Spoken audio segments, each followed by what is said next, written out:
Yeah. OnChain revolution, you're not bullish enough. OnChain revolution, you're not bullish enough. Every day we steady looking at the market, and we gon' tell you how to get started. Chain abstraction, fear and greed index, always looking at price action. Roll call in advance, you don't even gotta mention. Swap it in the decks, you're not bullish enough. Trade it in the segs, you ain't trenching enough.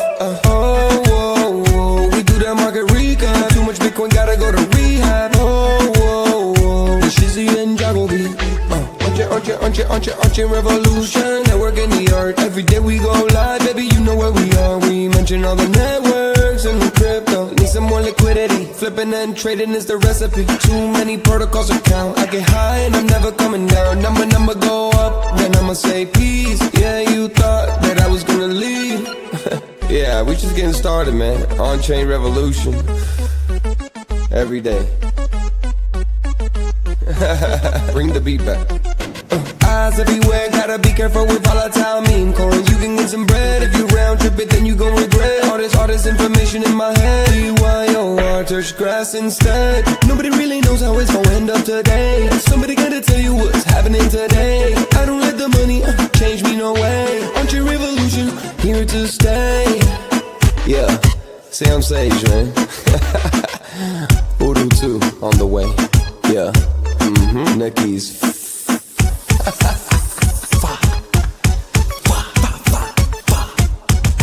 Yeah, OnChain revolution.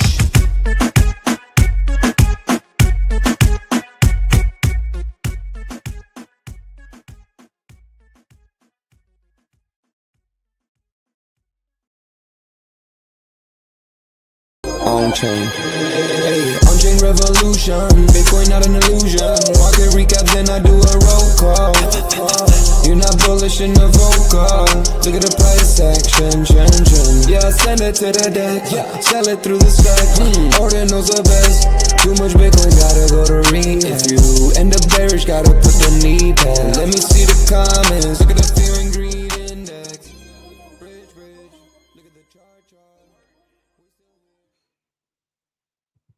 Welcome back to OnChain Revolution. My name is Shizzy. On this channel, we cover the entire Bitcoin crypto ecosystem. What's up, guys? We have an amazing show for you guys today. We have another OnChain hour for you guys, man, and it is going to be awesome because we think we found out what is happening right now. We think we found out why exactly Trump is doing what he's doing. Every single time we have any type of relief, the president of the United States comes out and says the T word, the tariff word. He did it this morning. We're back up to 82. He came out and put more tariffs on Canada, forcing them to become the 52nd state. I don't know, or 51st state. I don't know if that's going to work, but yeah, I don't know. But he is crashing the markets again. Big day tomorrow. Tomorrow is CPI 8:30 Eastern time. And I was listening to some stock guys, some really smart people, and they said this is going to be the final flush. Tomorrow's number will be the final flush, the flush out from all markets, right? We're going to see numbers that we haven't seen in a long time. So just be prepared for that. But just know that this could be the final flush, right? A little bit more pain before the big gain. And I think is common, guys. So just be patient. Main thing you have to do right now is survive. Just don't get knocked out of these markets right now. Just don't quit. Don't sell everything and just go home, because that is when that's when you're gonna miss out on the opportunity that's coming. And there is opportunity. Just be patient. But without further ado, bring my partner here, as always, Mr. Yago B. What's up, buddy? What's up? What's going on, man? What about you? Do you think we see more pain before we see some gain? Probably some more pain. I feel like we are, it seems to be, we are close to like a bottom area. That doesn't mean that we can't get to 70,000. But you got to remember that 76 was the previous all-time high in 2024, right? And so once we got past that, I kind of compare this to when we went to like 70, I think it was like 74 or 76 in February of last year. And then during like the summer, we pulled all the way back to 58, maybe lower. And so, so this is around kind of a similar pullback, right? So, people are definitely in the fear side. You can see with the gauge. So it's kind of it's a good time to kind of reset, but it might take a little longer, a little bit more pain. But I feel like we're definitely close, in my opinion. Yeah, 100%. Let's get into the pain of today. Trump raises tariffs on Canada steel and aluminum to 50%. And then he comes out right after that and he says, all tariffs on Canada will disappear, be gone, if they become the 51st state. This guy, he's the biggest troll ever. And he's the president. I don't know. I don't even know how I feel about it. How do you feel about it? Yeah, he keeps bringing that up, right? The 51st state Yeah. part, and that's making them even more upset. And it seems like they're, out of all the countries, like Canada and US definitely are in a trade war. That's like the most aggressive out of Yeah. all of them. But I think that the current administration has a plan. They're not just going to be going willy-nilly blind with all this stuff, right? So they made a couple comments saying, in the beginning it's going to be some pain, but then eventually their plan is they believe their plan will loosen things up and make the environment a lot more friendly for the economy. So we might have to go through a couple months of that pain though. So that's the problem, right? And for us, I feel like our space has felt some pain for the past couple months. So it's like, how much more do we need to have here? So just all I would say is, look, especially if you were here last cycle and maybe you got in at the top of the last cycle and you've been really just on this journey of survival. Just think about how strong that's made you, right? And I truly believe that we are getting closer. I don't know when that time's going to flip the switch, but it has to be this year, obviously. But I don't know. That's how I look at it. I look at it as like, it's made me seasoned. Let me get back to the fundamentals. What's the most important thing right now? Researching, educating myself. Those are the most important things to me. Yeah, 100%. And like we know that our government needs a change, and the way the United States needs to be changed, right? So when you buy a house and sometimes you have to like do a whole renovation, right? You don't just buy a house and just say, oh, okay, I'll just put some paint. A lot of people, they gut the walls, right? And that's kind of what he's doing. He's gutting everything first, and he has 4 years, right? So he doesn't care. And he can't get reelected, so he doesn't care about what's happening right now. But you do have to drain the swamp, in his words, right? Before we can kind of fix stuff. But that's a political story. But kind of leads into the master plan, right? Dump it first, then pump everything. That's kind of what he's leading into right here. And it's not just from like me thinking. It's people like Kathy Wood, who I think highly of. Kathy Wood says, in our view, the market is discounting the last leg of a rolling recession, which will give the Trump administration and the Powell Fed many more degrees of freedom than investors expect. Basically saying that this will basically give the Trump administration and Jerome Powell the freedom to take rates down to lows of 2, maybe even 1%. Yeah, I like what she said. I felt like she was really transparent there. Rolling recession. Let's not be naive and not think that we have not been really in a maybe passive recession, because the communication has been so inaccurate in how our economy's been the past 4 years. But it is a rolling recession, in my opinion. And so, if we can clear things up here the first half of the year, then that leaves for a big opportunity for the second half of the year. And I think that's what she's alluding to here. But going back to the main title of the show, dump everything and then set up for like a pump is seems to be what the game plan is here, right? So he knows that the tariff talk is bringing markets down, like every time there's the headline, but he continues to do it because he feels like this is a part of the plan, it seems like, right? And so then what will that also do though? That will also, make the stock market bearish, and then also, kind of put the Fed in a position to where they are forced to cut rates. Do I think it would happen automatically to where everything gets like energized? No, I think it's going to take a couple months, leading up after that, right? After rate cuts and after the Fed really having the intention of energizing the economy, right?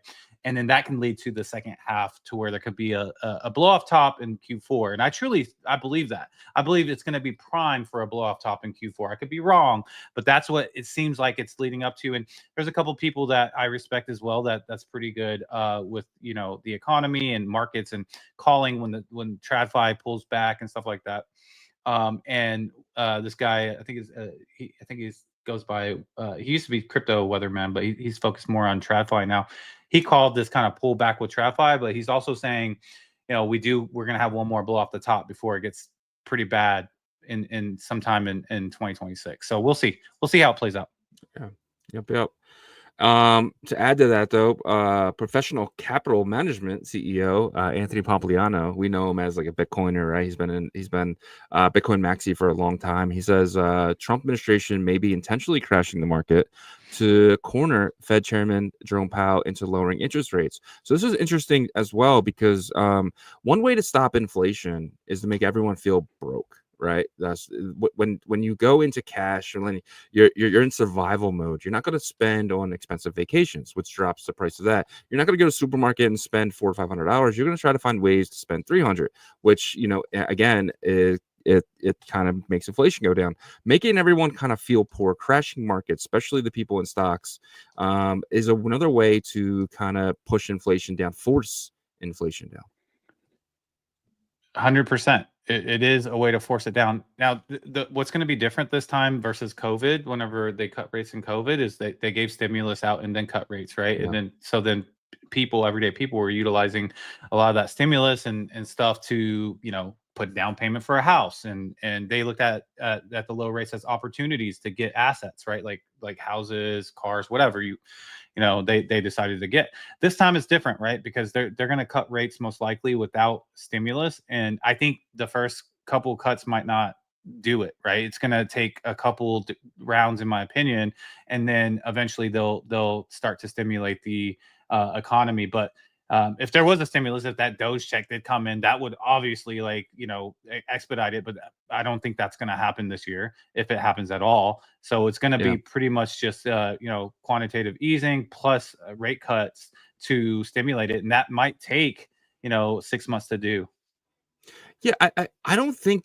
I'm in the camp. I said this before, that it wasn't the stimulus that caused the inflation. It was the lower rates. The rates going to zero, and everyone refinancing their house. And I was one of them, right? I was able to take $50,000 out, and I got my payment cheaper, way cheaper, right? So it was just like everyone was doing that. And if rates go lower, and this is something that I think that he's afraid of as well. If rates go lower, people are going to have extra money to do things because they're going to be, a lot of people who maybe missed out on refinancing and stuff like that.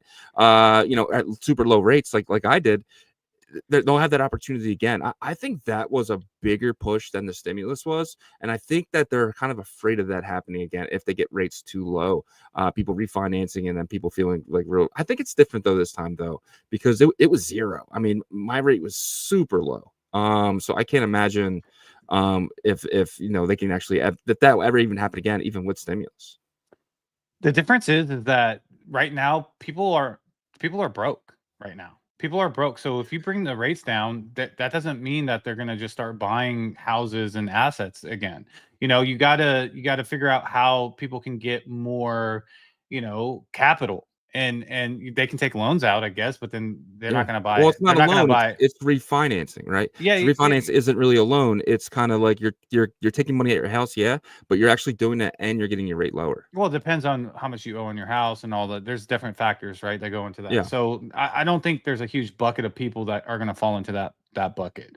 But my point that I'm making is that, like, yesterday on this live from a crypto person on TikTok, he was like, he thinks that we're not in a bear market, we're just having this pullback. But he was like, but the big question is that he thinks that like everybody's broke, and he goes, put a 1 down if you have capital to buy more crypto, put a 2 down if you don't, and you're dry. And it was like 32s to like maybe 3 1s. Seriously, I was watching it live and I was like, this is a problem. This is a part of the problem. People are bone dry when it comes to liquidity and capital. And how do you fix that? I mean, you can either do a stimulus or make the economy better to where, companies are going to be able to hire a lot more or give out bonuses or something. I mean, tax return season, which no one's even talking about that, by the way. Yeah. Which is wild, because right now, March 11th, people should be talking about tax return season. No one's talking about it at all. And so there's this kind of absence of capital and liquidity that we have to solve that issue, because if we don't, it doesn't matter if they cut rates too much, unless eventually it will work, because what it will do is eventually stimulate the economy, but it might have to be after like the third rate cut or something. But we'll see. Yeah, I agree. All right, jump to the next thing here. Kathy Wood, she has money to buy the dip. She invested 11.5 million in the Coinbase shares. She's been DCAing in the Coinbase shares every week. She's been buying between 10 and 12 million dollars worth of Coinbase shares every single week, going back all the way till like late December, which is pretty insane. She's buying, but she is selling Bitcoin to do that. In some cases, not in this case right now. She didn't sell Bitcoin to kind of buy this. But what do you think about Kathy Wood really digging deep and buying Coinbase right now at 70% off? I think it's a smart move, because she perceived, the Coinbase stock to not take as big of a drop as Bitcoin and different, blue chips.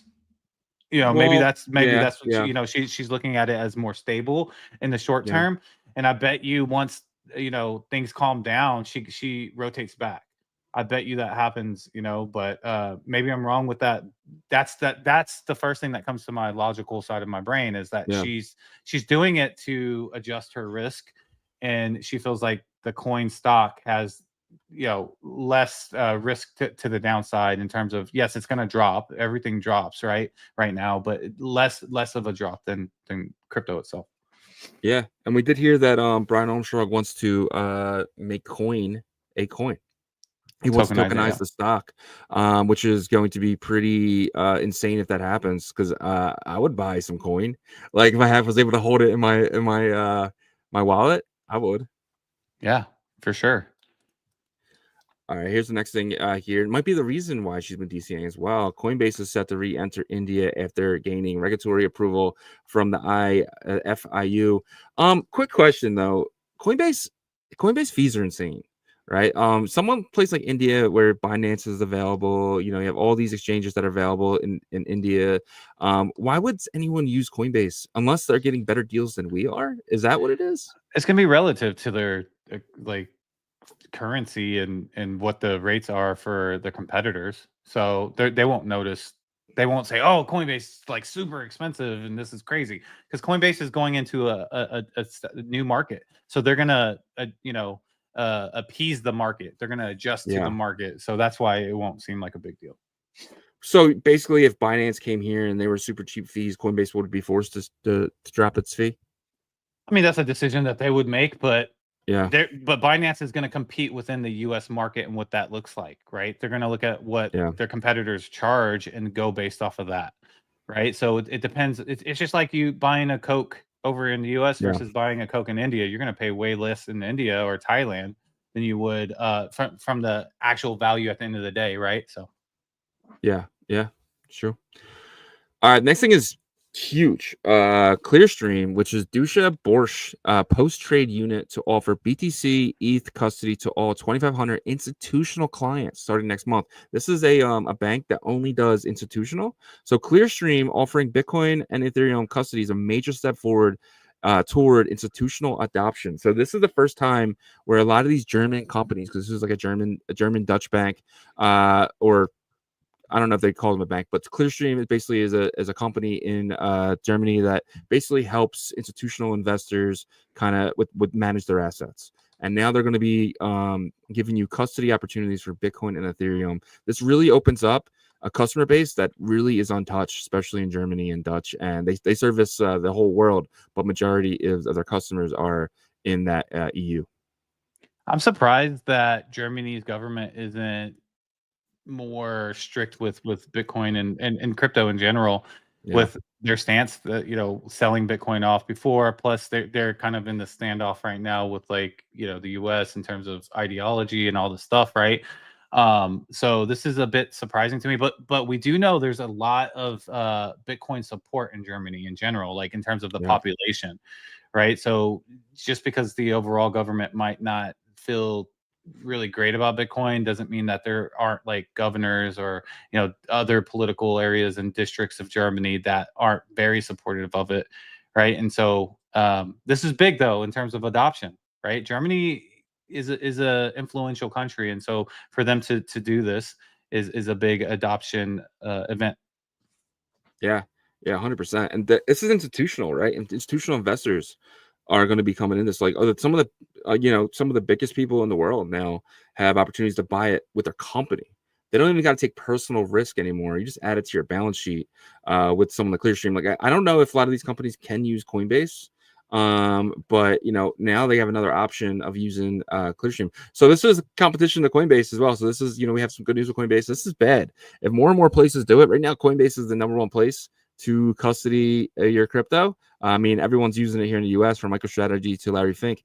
Now it kind of opens the door up for German institutional investors. So yeah, I agree. And Coinbase might need to start looking for different features and different offerings and stuff, which, I mean, they're going to have to do that anyways as everything becomes more mainstream, right? Because there's going to be products that like smart investors decide to move to a different platform because they're getting opportunities to earn percentages and stuff like that. So there is one worrying factor, though. These guys are new to crypto, right? These guys are new. We saw Bybit with the hack. Bybit isn't new, right? So the only thing that scares me is these new institutions coming in and custodying crypto. I just hope they have the same security that Coinbase has. Coinbase has not been hacked, nothing yet. So that's it. But this type of company probably has German backing, to where like maybe. Maybe it's not smart to go after this because the government will hunt you down, but not if you're North Korea and you have a safe haven, right? So it's a little scary. This could cause a bear market. Someone like Clearstream getting hacked in a year or two. So, yep.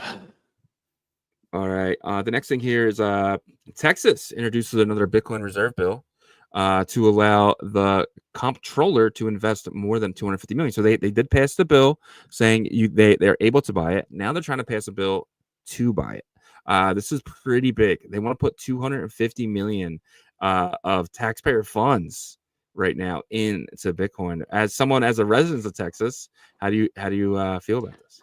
They're actually setting the limit at 250 million. So it says to invest not more than 250 million. Yeah, so that they're kind of capping it there. I think this is smart as a safety procedure, just to make sure that they're a good steward of the taxpayer money, right? Yeah.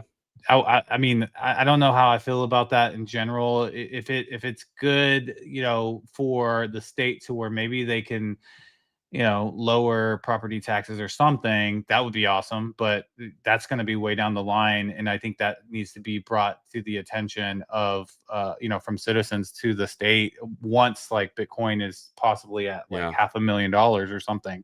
Because if they've made that much profit, then, they should be able to fund some of the state government initiatives. Yeah, that's what gets confusing, right? As a state treasury, you don't sell your treasury assets, do you? I don't think that's the goal, is not to do that, right? But I mean, I would hope that we can, to me, the thing I hate the worst is property taxes. I hate property taxes so much because it's like, you own this thing, but you still have a ball and chain with it. Mm-hmm. And it's because you have to, every year you have to pay, in Texas, it is higher than like a state like California, because California taxes their taxes are just high, everything, right? Income tax. We don't have an income tax here. So they kind of roll that into like property taxes. And so you're on $350,000 house, you're going to pay, 10 grand or something like that. Holy shit. Yeah. Wow. That's crazy. It's pretty cheap here in Pennsylvania on the land part of it anyway. So Bitfinex co-founder Arthur Hayes predicts Bitcoin will likely bottom out around 70K, 36% correction from the 110 all-time high, which was like 108. I don't know if it's 110, but no, he said very normal for this type of market. And he did say some other stuff, right? So he basically said the plan: be effing patient. Bitcoin likely bottoms around 70K, 36 correction. I read that. He said then we need stocks, SPX, NDX to enter a free fall. Then we need TradFi Muppet to go under. Then we get Fed, PBOC, ECB, a BOJ all easing to make their country great again. And then you load up the truck. Traders will try to buy the dip. If you are more risk adverse, wait for central banks to ease and then deploy more capital. You might not catch the bottom, but you also won't have to mentally suffer through a long period of sideways and potential unrealized losses. So he's saying dump it before it pumps. So, but he's kind of expecting us to kind of sit sideways potentially for a good portion of this year. Well, think about this too, though. I think we're not really connecting some of the dots here. So yeah, Arthur Hayes come out. He's kind of following this trend that we also are following right now. That's dumping right now to pump later. What is an announcement that they've made in the last week? It's that banks in the U.S. are now able to custody crypto, right? Yeah. So I'm sure that there's some banks that are doing really hard research right now. What are the best majors, blue chips to hold while they're being suppressed or dipped, and to make a strong profit. Now, I don't think they're going to deploy a large percentage of their available capital, but if there's multiple banks that deploy a certain percentage of available capital towards the strong majors, that could actually help propel things in Q4, right? So we'll see how that goes, but that could be an exciting thing that no one's really talking about right now as much. Yeah, 100%. And we'll get into this period of quantitative easing from not just the US, but from potentially everywhere. Because everything's going to feel like a recession. I mean, we might even hit two negative GDP points, which basically says, hey, you're in a recession. Kind of goes back to the rolling recession point from Cathie Wood.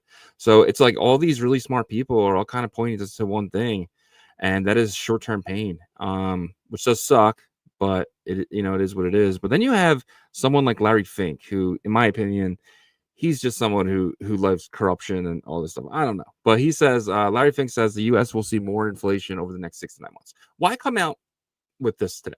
I guess maybe you're getting people ready for tomorrow's number. I don't know. But like, why? I still understand his point of coming out yesterday and saying this. I think it's because he wants the markets to dump harder. Yeah, he wants he wants the markets to dump harder. He wants the numbers to keep continually go down, so they can come in and scoop up for not just themselves but their client base, right?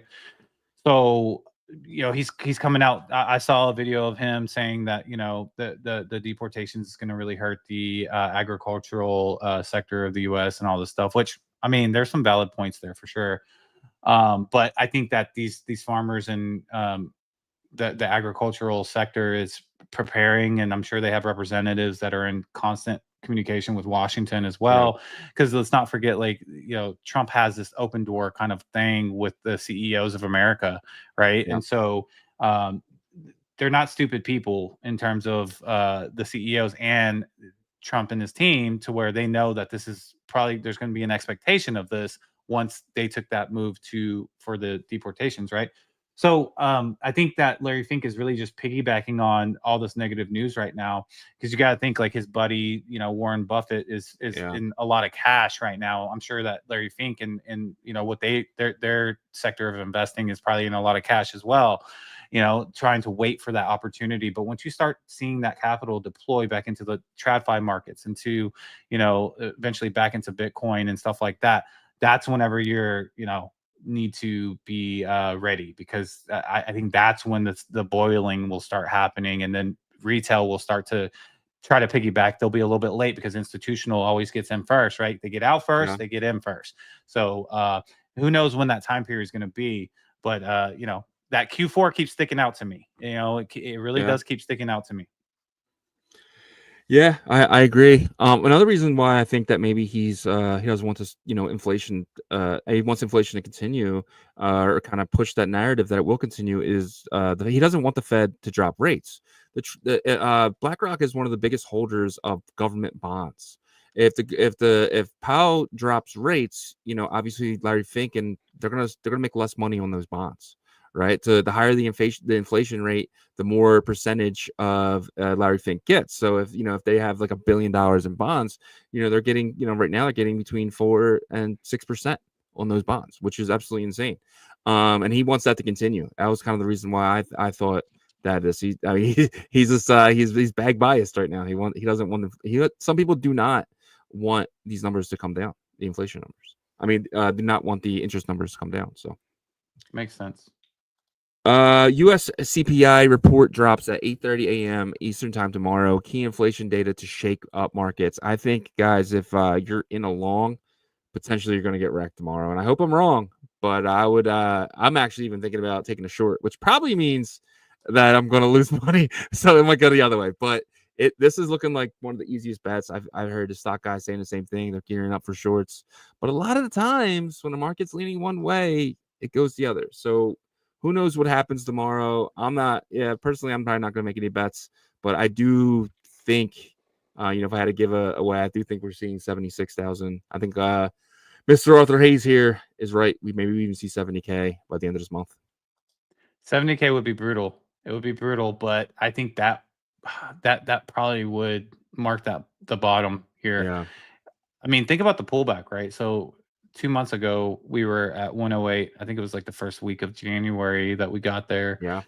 And so we're looking at right now almost a $30,000 pullback, right? Like a $28,000 pullback of where we're sitting right now. That would, if we brought it down to 70, that'd be a $38,000 pullback, right? So, you're looking at, 38 divided by 108, 35% pullback, right? So it would be a little bit more aggressive than I think what typical pullbacks are in the bull market year, because I think it gets to, like, when it's aggressive, it gets to like 30. So, but that's the kind of aggressive bear case in this pullback, right? To get to 70, I think. Yeah, no, I agree. I hope we don't see it, but who knows? Fidelity actually filed to add staking to its Ethereum ETFs. This is another one of them.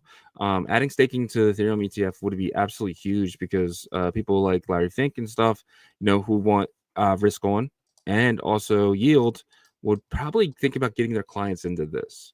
I think that's the only thing really missing from the ETF for Ethereum. It's like, who would hold it when you're not getting the yield that other holders are getting, right? It's not fair to the stock guys to not have an option of staking. I agree with that. And the reason why I think, like, the middlemen here, the brokers, the Fidelities, the BlackRocks, the Vanguards, if Vanguard's participating now, I'm sure that they are. No, they're not. They're still not in crypto? Wow. No. Yeah. I was actually talking to my wife about that. She works for a company that works for them, and she basically said they're still completely against it. Interesting. Yeah. So the Fidelities and BlackRocks and these other brokers, right? For them, it's a business model opportunity.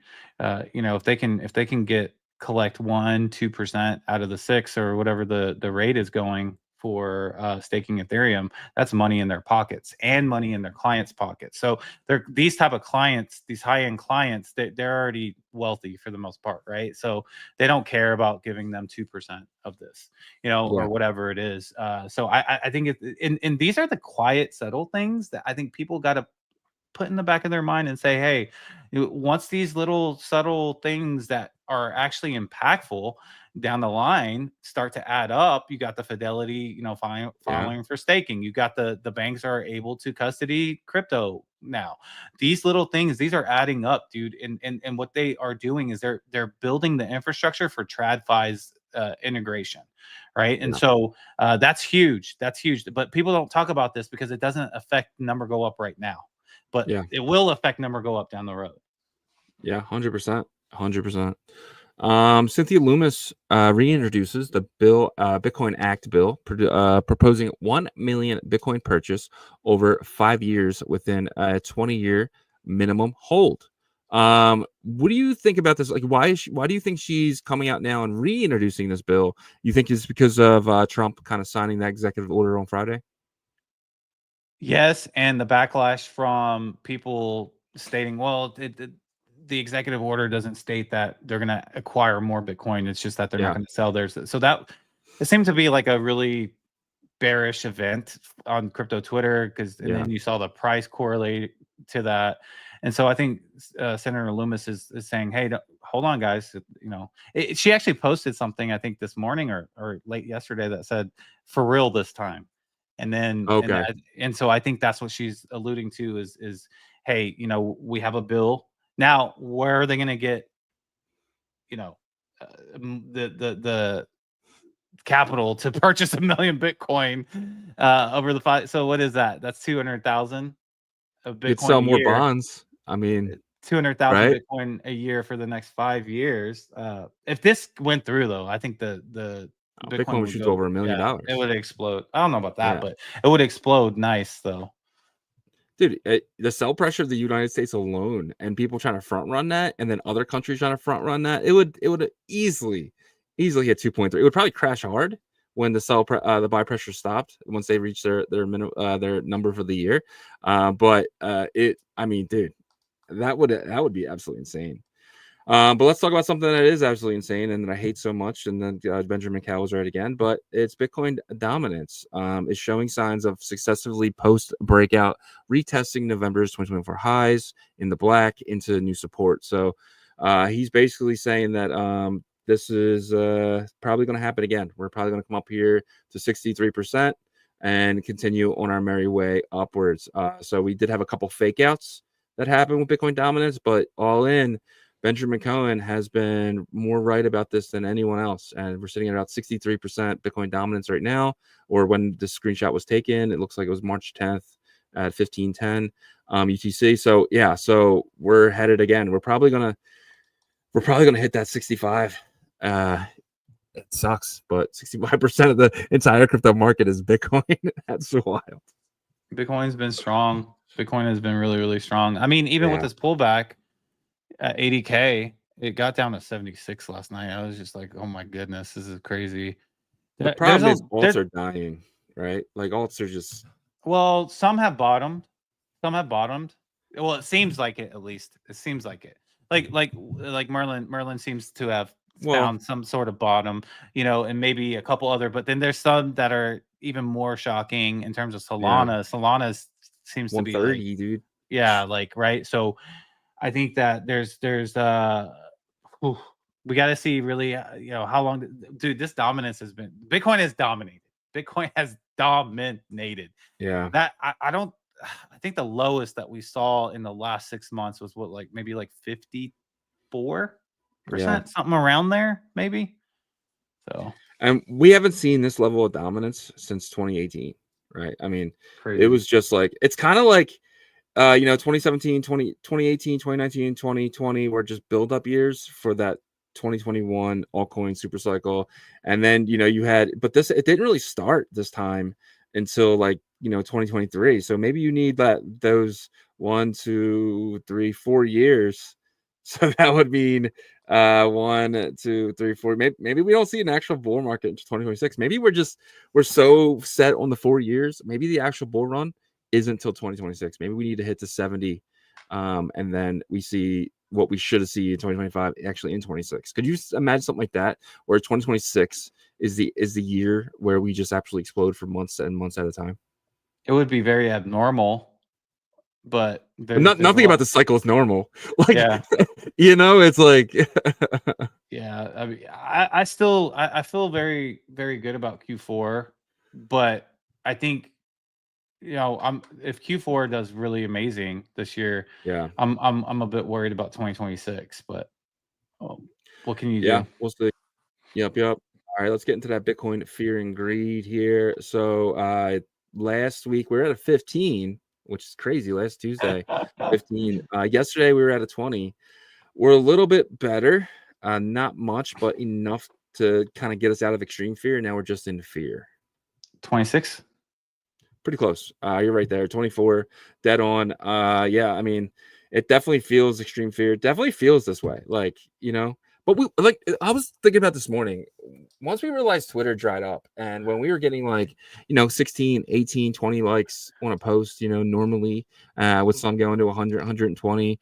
And then now it's like you put a post out, and if it doesn't get like 4 or 5 likes, it's like, oh wow, this is bad. It's just not there right now. It's people are just not paying attention, and you can, next time I'm definitely going to be paying attention to that more, and to kind of being more less risk adjust when people aren't here. Retail's not here. They're definitely not here. It's because they're broke. You Yeah. you heard me earlier on that Yeah. TikTok live. 30 to like 2, 3. And Yeah. I think maybe 1 out of the 3 were lying just to make themselves feel better. But it truly is the case right now. You got to think Yeah. about it. It's like the people that have deployed liquidity are holding bags in crypto. They've already deployed all their liquidity, and they don't want to sell their position right now and just keep flip-flopping in and out. And then the ones that got in the cash, they already got in the cash, and they're not ready to deploy, right? So that's a problem right now. It's that like it's not that like people have given up like interest in crypto. They're actually don't have money to deploy into crypto, right? And so that needs to change, and we got to go through this period of dryness, I think, until capital becomes more available. Man. All right. I guess, guys, it's time to get into that Bitcoin price action. Brought to you guys by Artura.finance. Artura is going to be the leading leverage platform in the entire Bitcoin ecosystem. They're going to be joining us in about 20 minutes as well, kind of giving us the latest updates on what they're building over there. Artura is going to be building something very similar to some of the bigger leverage platforms out there. They want to be something different. They want to be that super app. Don't think of them as just your normal DYDX. That's not them. They're going to be a lot bigger, a lot stronger than that. They have partnerships, huge partnerships, and what they're going to be doing on Bitcoin L2s is giving you the opportunity to take your favorite assets, Ordi, Sats, and everything else, right? So you don't have to leave the ecosystem. You can just take your Bitcoin over to the L2s and just do what you need to do, whether it's leverage or anything, really. They might even do other stuff down the line. I'm very curious of what they're going to be doing, but these guys are something to pay attention to. They did tell us they want to enrich their community, so I want our community to be a part of their community, so you guys can soak up the rewards of participating, and it's free, right? So right now, if you go to Artura.finance, you guys can do a paper trade. First, you're going to go there. We do have a tutorial. I'm just waiting for approval to put it out. And once we put that out, then you guys walk you through on how to get the Bitcoin, how to get the USDT. It's actually super simple. You guys can really figure it out yourself. It only took us like a couple minutes. So definitely check that out. But if you make one trade on Artura.finance, you guys will be eligible for the raffle. I think it's going to be a monster prize, but I'll let them say that. But definitely go over there, guys. Their paper trading competition starts really soon. I know I've been saying that for a long time, but guys, once it starts, I want you guys to be a part of it. It's free. It's easy. Only thing you spend in your time, but the airdrop could be significant. So definitely check out Artura.finance. Exactly, guys. And before we get into the Bitcoin price action brought to you guys by Artura Finance, if you wouldn't mind on the YouTube side, hitting that like for us, subscribe to the channel if you're not subscribed, turn your notifications on so you know when we go live. And on the X side, guys, please share this space. We want to educate, people from outside the Bitcoin ecosystem and inside, of course, but, and onboard people that don't know about what's happening over here. We greatly appreciate that, as well as the abstract stream. If you guys could share that, that are watching on that side. But let's jump right into the Bitcoin price action. I am using the hour chart with I think I got to remove you. There you go. The hour chart with the Artura.finance. You can utilize this. If you click on the Trading View tab, you can add some indicators here. So if you don't have Trading View membership, you can just utilize their charts here. But yeah, you can see we did have a rise back up, but this was like that 76,000 that I was peaking at last night. I was just like, wow, reminds me of like February of 2024, that June of 2024, whenever we were excited to get to 76, but then it kept getting rejected down. And so it's actually more comparable to getting to that 58,000 after getting to 70. So we've done this 30% pullback, and we'll see how much longer we have. But, we did rise back up throughout the night, only to, get brought right back down once the trading bell went off this morning at 9:30 Eastern. But let's take a look here at what these indicators are telling us. They're definitely telling us that they got out of the buy pressure, so they are heading to oversold. But it did pause a bit here on the hour. So like we saw, we got all the way down to 79. Now we're chilling at the 80,500. So we have found a little bit of stabilization here at the 80,500, but it does show on the MACD that this buy pressure is weakening. Like I mentioned on stochastics, we came out of the overbought, but we haven't fully came out of the buy pressure on the MACD just yet, but it looks like it wants to come out.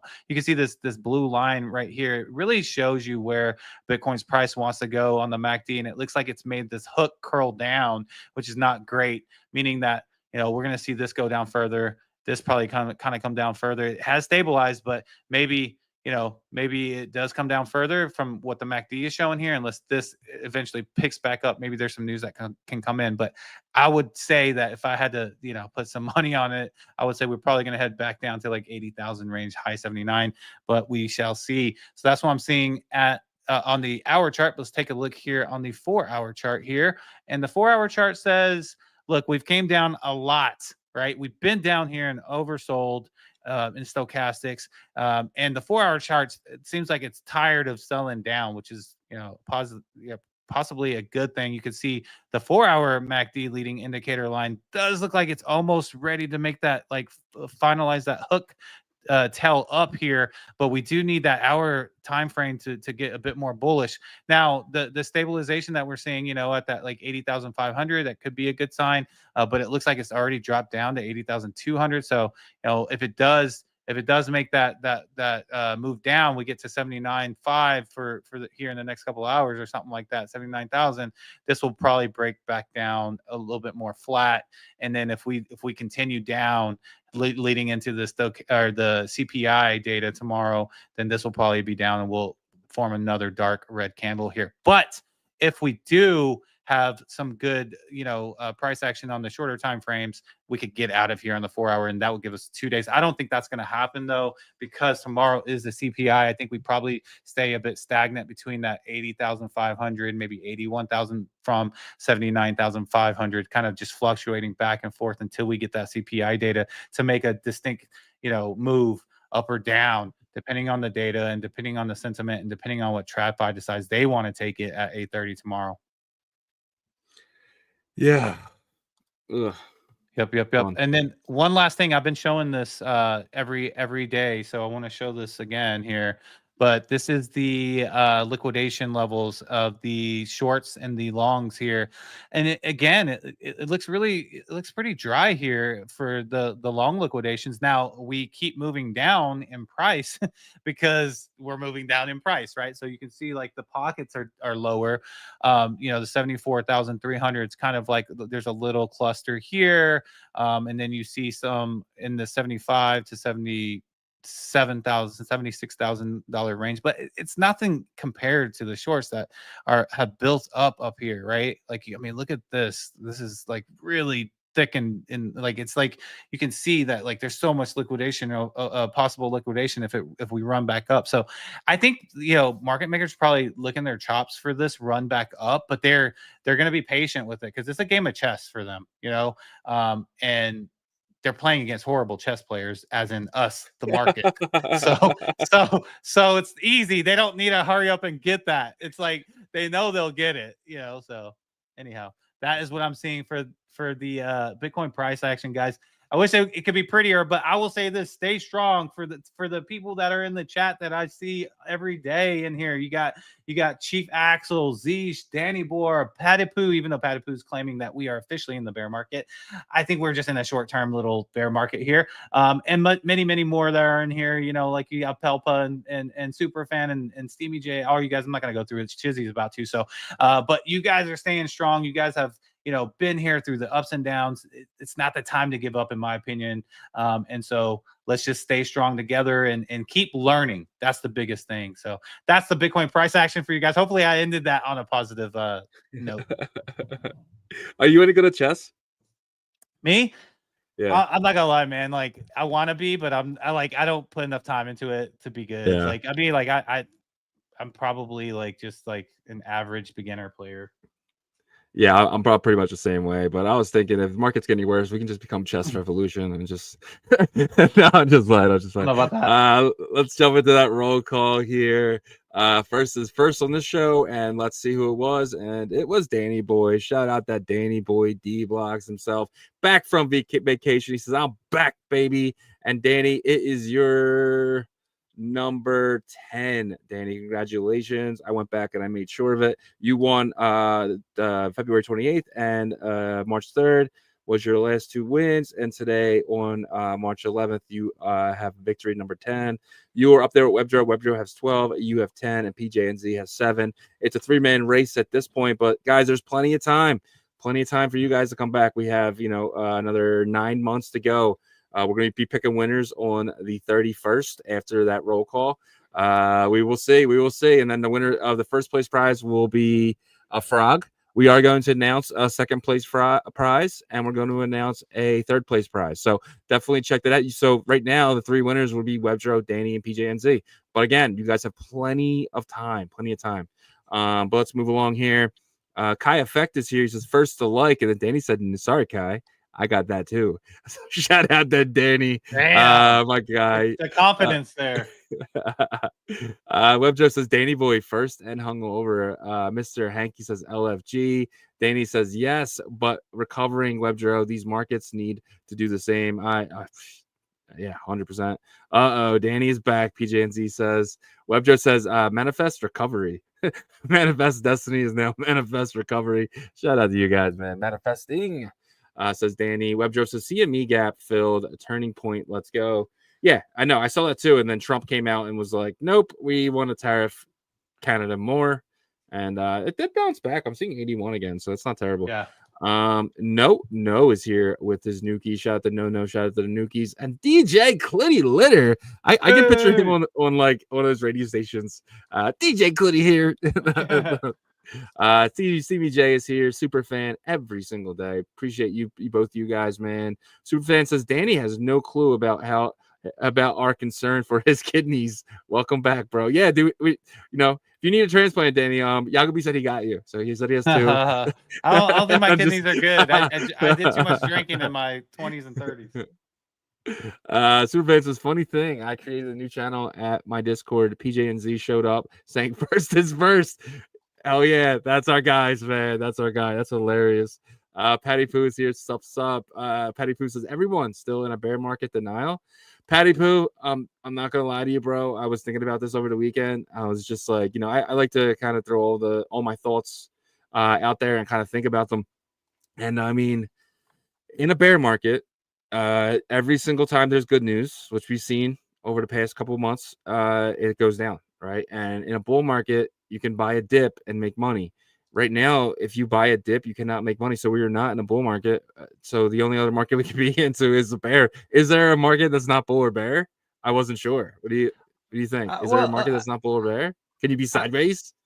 No, I disagree with that a little bit. I feel like there are a couple select markets that you can buy dips and and you can make, but it's gonna take time, for it to go back up. But like, there's a couple of markets that I've been in. Like I got in after the dip a couple of days ago, and I'm up already. But it's not like the crazy gains. I think that's where people are really longing for that.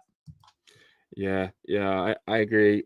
Like, what happens if we sit here for 2 years? We just we have this bear market where we're just be under 100K for the next 2 years until the next halving. You think a scenario like that is possible? Maybe, but there'll be little mini bull markets in different ecosystems. So.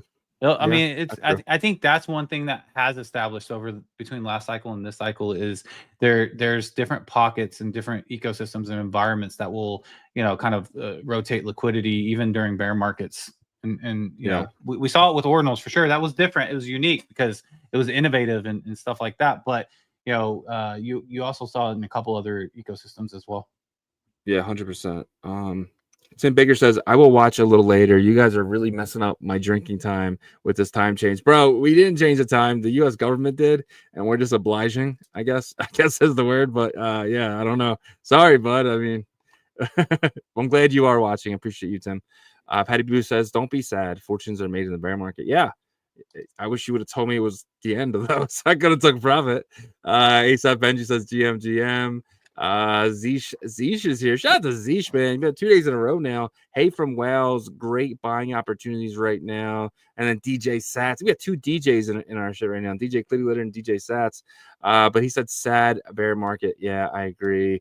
And then Zeesh says, great time for USA cryptos. What Doge is doing is excellent. Macroeconomics is looking good. Yeah, I don't know. I don't know if you've seen what happened to Elon yesterday, but Tesla dropped 17% and Twitter got cyber attacked like Elon's never seen before. It was pretty insane day for Elon yesterday.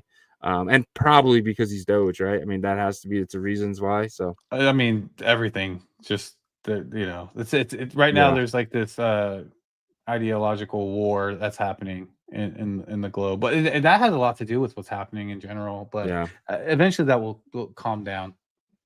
I hope I'm so. hoping yeah. Z says, Draper Dragon bullish on blockchain. Yes, all good. Satoshi was a genius. Refollowing the Fed mindset. Z says, all cycles, all is healthy. Have to listen to Jesse AI. He's dialing into the patterns. Yeah, I'll check him out. Z says, Larry and his mates got cash ready. Yeah, I'm sure they do. And then he gives you a couple comments here. He says, Yagobi knows what's up. And then he says, Hey. great foresight, Yagobi. April. He's saying April. He said, what Doge is doing is cutting the jobs, is getting value to the feds for maths. It's all good to plan, zoom out. Yeah, I mean, if you zoom out, everything that's happening is good. I 100% agree. Patty Boo said bottom will be 63 to 64K range.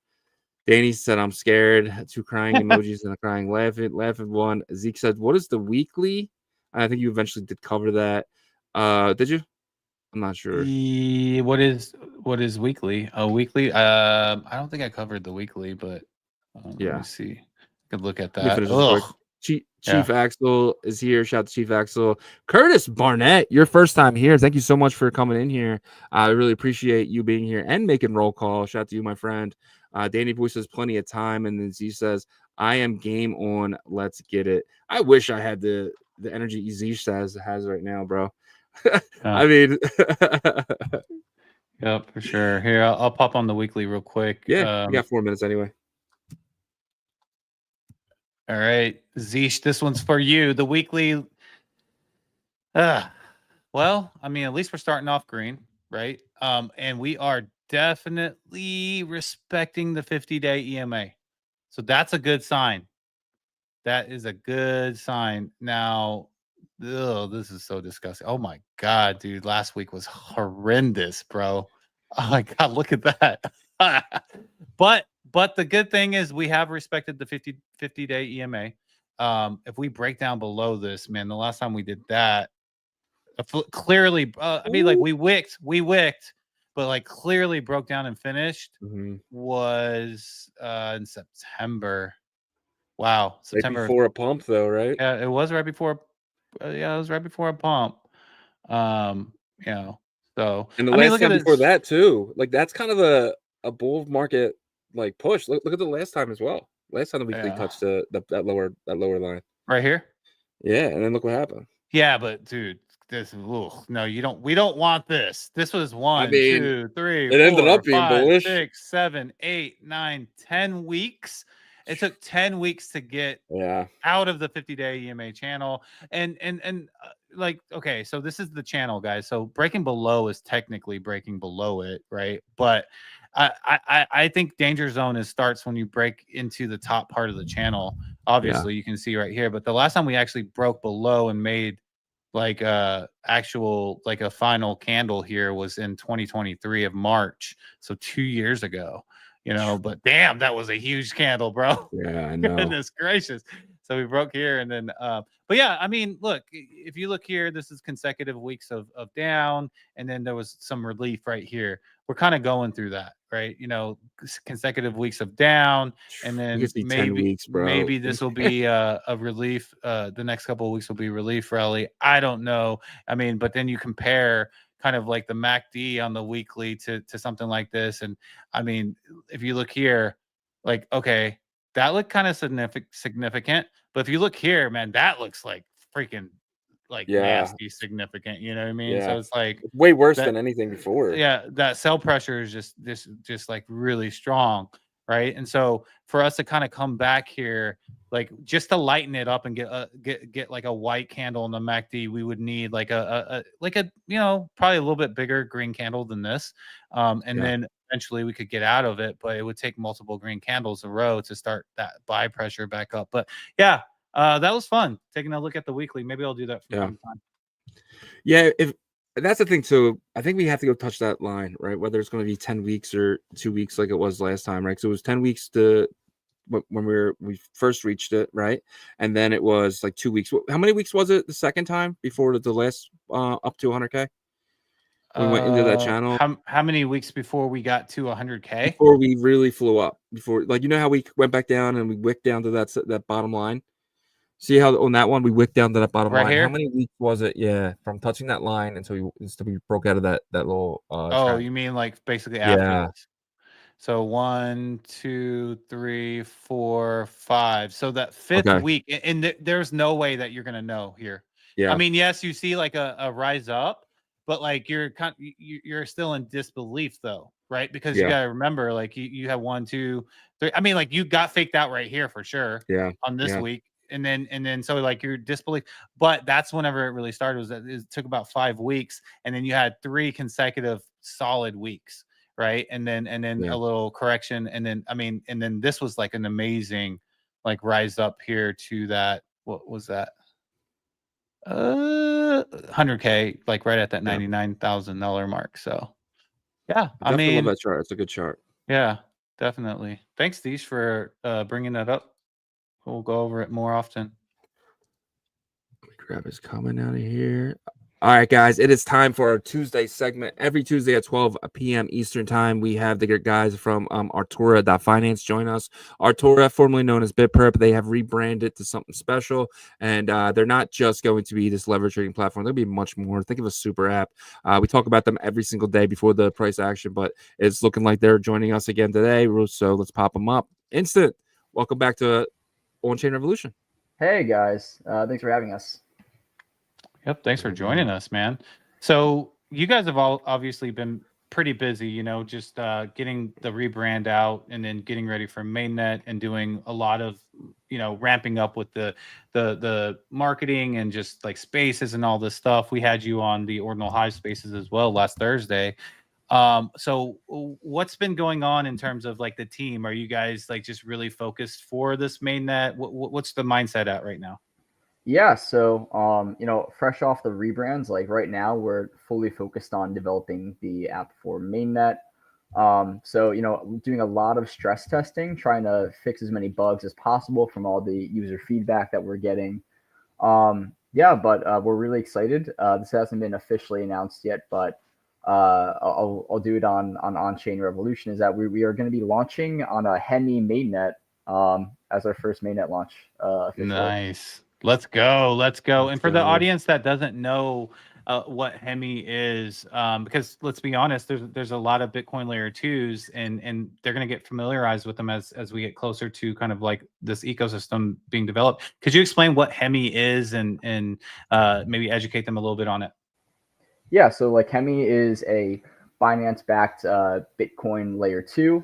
They have like great interoperability platforms, top-notch security and scaling solutions. But I think what really sets Hemi apart is like its ecosystem. Like they're really focused on all the teams that are building in there.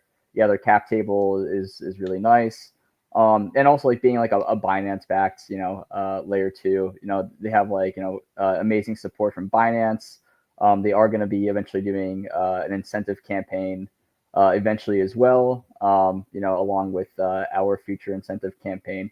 So if you're kind of looking for like, great, like, top-notch industry-backed layer 2s that are going to be coming to Bitcoin, like Hemi's kind of like a no-brainer to check out.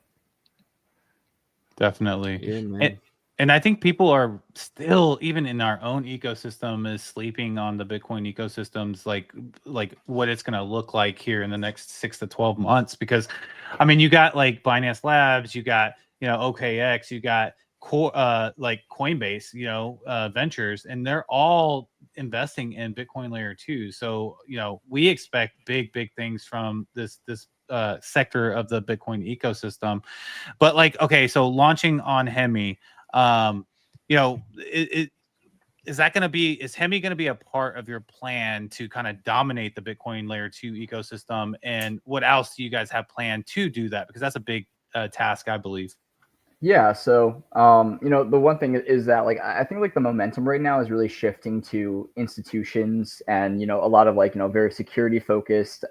Like we're obviously fans of meme coins because like we host them as trading pairs in our decks. But yeah, I think like a lot of the institutions and a lot of like governments are like really interested in like sort of like the Bitcoin space with all like the reserves opening up, et cetera, et cetera. So I think there's like a real shift back into sort of projects that are like US or like Europe-backed projects specifically, that have like really good, really strong like foundations from investors and VCs, et cetera, et cetera. And so I think like one, you'll see like a lot of movement into these like L2s that are also like US backed, Europe backed as well, like such as like Hemi, Botanics. I'll also shout them out as well. They're also really good L2. And like teams that are building like us. So I think like trying to capitalize off of like the shift in like in the momentum in the market a little bit is kind of the play. And I think like considering Hemi seems to be like a very solid backing. We've met their team like a number of times. Like great team overall. Like super trusted, super focused on just building like a secure layer 2 that like I think they're going to be like subject to a lot of like the perks of this like shifting narrative, so to speak. Yeah, and being one of the first dApps on Hemi is probably going to be pretty massive, right? So that's one thing that's big about these L2s. I'm not saying there's possible potential airdrop for Hemi, but there's probably something in the future that's going to be very rewarding using a brand new chain like Hemi is, right? Do you know anything about potential? I mean, all we can say is that there is potentially something you'll get out of using both, Hemi and our platform. Heavy words on potential because, we can't say anything. But if I was a trader and someone in the space, I would definitely be using, this L2 and their platform.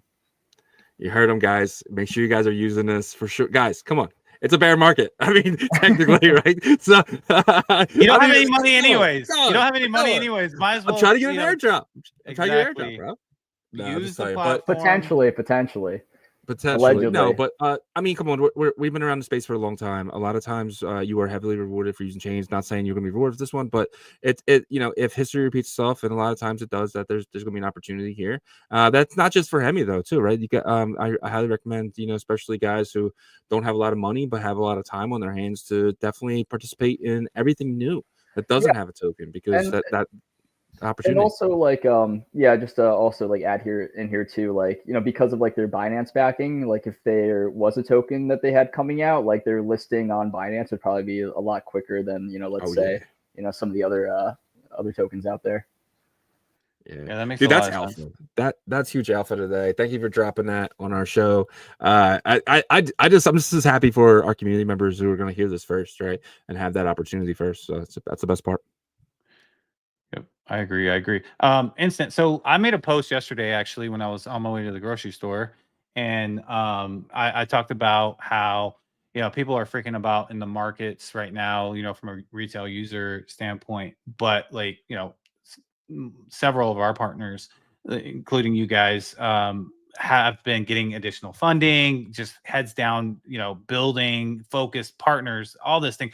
You guys are like really laser-eyed focused right now in terms of releasing a solid product for the ecosystem in the space. Like how is that possible? Like are you guys like there's institutions still like deploying capital into projects like y'all's? Like what are you seeing there? Like maybe this is something that you guys could say from a builder's perspective could put at ease to the retail user. Yeah, so that's a pretty interesting question, actually. I think it kind of comes down to sort of like the time span, or like that, like we're considering with like a lot of different products and things like that. Like, so I think as a trader myself, I think like to some degree, like trading in this current market is like very focused on like, okay, what am I like trading like this week? Like, what am I doing, this week specifically? And so I think like from like a builder's perspective or from a lot of like these investors, like they're thinking more in terms of like, years in some cases. So, for our product, like we're trying to like build something long term. Like, sure, if like you have to be aware of like, what's hot, like what's in the narrative, like what are the market conditions, like, this month specifically, to try to like, make your platform as successful as possible. But we're also like, we're trying to build something like for the future that like people can, use for like a long time and, like hopefully like just, totally take over like the entire sort of like Bitcoin DeFi space as a perp text. So, even if like the market conditions aren't like exactly like, this week the best or like this month the best, like we're trying to build something that's like, stands the test of time. Yeah, 100%. And we do like meetings with our partners, and a bunch of the guys were down in Denver, and they said Bitcoin DeFi was really the talk of Denver, and it was pretty massive over there. And you guys building on Bitcoin DeFi, how big do you think Bitcoin DeFi can actually get? I mean, I think like I wish I had like some of the numbers off like the top of my head. Yeah, But like one thing that you guys have probably seen it. That like if you compare like even just like the meme coin sectors of like Solana's, their market share versus like Ethereum's meme coin market share to like Bitcoin's is like, just like a tiny speck of like the total TVL. And so in terms of DeFi, I think it's sort of like a similar narrative where I think it's like just so inherently a little bit more difficult to build in Bitcoin. Like the infrastructure for builders isn't even like fully fleshed out yet. So there's a lot of like, it's not super intuitive. Like I think even creating like an app on, Ethereum or Solana is a lot faster just due to like all the new infrastructure and tooling now, than it is for Bitcoin. Yeah. So I think like, we'll see like, I think we'll see like, people at least like also it has to do with the culture of Bitcoin as well. I think it's like a little bit more responsible and mature than some other ecosystems. So I think like, I think like the likelihood that we'll see like more investors and money sort of flow into the Bitcoin DeFi ecosystem, is going to be coming about, pretty soon. And also I think like the flow of retail users as well is going to increase. Yeah, Bitcoin just has like the brand name. It has like, there's a lot of building going on here, and yeah, I don't think it's going to stop anytime soon. We haven't even talked about like the BTC Fi and what type of effect that is, in my opinion, that will have once people get their Babylon airdrops and they get these like rewards from staking their Bitcoin, because there's a ton of Bitcoin that's being staked like with the BTC Fi. Imagine the infrastructure for the Bitcoin layer 2 infrastructure, the sector of the Bitcoin ecosystem finally building out, and everybody's getting these rewards from the Bitcoin that they staked. Where is that liquidity going to flow to? I think it's going to rotate from Bitcoin layer 2 to Bitcoin layer 2 to Bitcoin layer 2. We're going to have a run back, I think, of 2021 whenever it happened on the EVM side. I don't know. Does that make sense? That's a possibility, right, Instant? Yeah, I think so. I mean, there's like so many like incentive programs like people are like waiting to kind of come out with, and people like, we've all the teams we've talked to are literally just kind of like waiting to like pull trigger on so many different events and things like that. So yeah, I think there's going to be like a really like compounding interest that all of a sudden comes up, like in some sense, like in sort of like the wake of the lull that's kind of going on right now. Lots of people releasing like really cool programs and community events and things like that. And so, it'll just be a bunch of like compounding things and liquidity rotating for like everyone to kind of like farm and enjoy the ecosystem. Exactly. We haven't even gotten started yet with that kind of stuff. But my last question for you is this, right? So right now you guys are going to be, on Hemi. Thank you for announcing that on OnChain Revolution. But this Bitcoin layer 2 ecosystem, the EVM side, that's where a lot of them are, right? But let's say that, like, for example, like this new layer with Odin.fun and Valhalla really takes off, and they have like a large ecosystem that starts to build out, or like Arch Network really catches on as soon as it launches, and their SVM, would Artura be open-minded to possibly expand to a different tech stack chain, or are you guys just only trying to stay there, and you're kind of closing your mind off to that possibility? I mean, I think I think we're very open to building on wherever like the traders are and wherever they're kind of congregating. I mean, that's like who we serve, like first and foremost are the people using our platform for depositing our vault or trading, and that's always been the goal. So we do have like always like we're going to be on these like Bitcoin L2s and all these other sort of like native chains that we've come to love in the ecosystem. But like I think like overall, like if people want to trade, we want to offer them like the best trading experience, and if they're on like one chain or another, like we're happy to sort of like bridge over and make that available to them. Awesome. I love it. Because, you never know which, like, there could be, and you could be on both, right? Like, be in that ecosystem as well as exactly expand over, because that's how I look at the Bitcoin ecosystem is really just going to be a bunch of kind of, a bunch of basically apps from different parts of the Bitcoin ecosystem. And so, sorry, I got thrown off because I heard my echo in the background there for a second. But yeah, am I echoing a bit? No, it was me. It was me because from the abstract stream for some reason it turned off. But yeah, so I'm excited about what you guys are going to do here, and excited if you guys do choose to do that. I know you guys are going to make the best decision for your user base as well as the platform.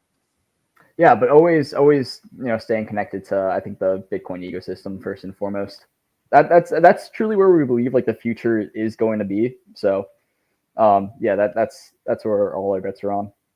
Yeah, man. Awesome. I guess my final question is, you guys have a lot of different wallets. I'm just asking, personally, what is your favorite wallet to use with Artura and with Hemi? Which wallet would you, maybe say we should potentially use with that? Yeah, so I think it depends on like what you're going for exactly. I will say like in our testnet period, MetaMask does currently work the best for this current iteration, but we're fixing a lot of these like small quirks with like Phantom, for instance, that we're getting kind of worked out. We're going to be adding additional wallet support as well, such as like Magic Eden wallet, Tomo wallet, some other like small wallets out there that we're trying to I guess like integrate, that people prefer using. Particle Network's great for like chain abstraction. So like, always, would like recommend them as well. In terms of like the Hemi ecosystem, I think we have like a lot of wallets like already like kind of, I guess like integrated into theirs. So, yeah, I would say like use MetaMask is the best for testnet, but, when we go to mainnet, live on Hemi, like, use whatever you feel comfortable with. Gotcha. Sounds good. Thank you so much. Yep, and I see Particle Network up there too. So the chain abstraction is definitely going to be coming to, in my opinion, to Hemi and some of these other Bitcoin layer 2s. And chain abstraction, guys, just that's the biggest kind of, in my opinion, innovation this cycle that no one's talking about, except for us sometimes. But I mean, it's in our song. I mean, yeah, exactly. Which yeah. It brings everything together. But Instant, we're not going to keep you any longer. We know you guys are super busy, so we want to thank you, for your time today. And if you have any last words for our audience, right now's the time for that. Yeah, thanks, guys. Please use the testnet. We actually just launched an Interact campaign alongside Botanics, so you can earn like an exclusive early Botanics NFT by making 2 trades on our platform and just engaging with our socials. So super easy to potentially earn some early rewards in their ecosystem as well.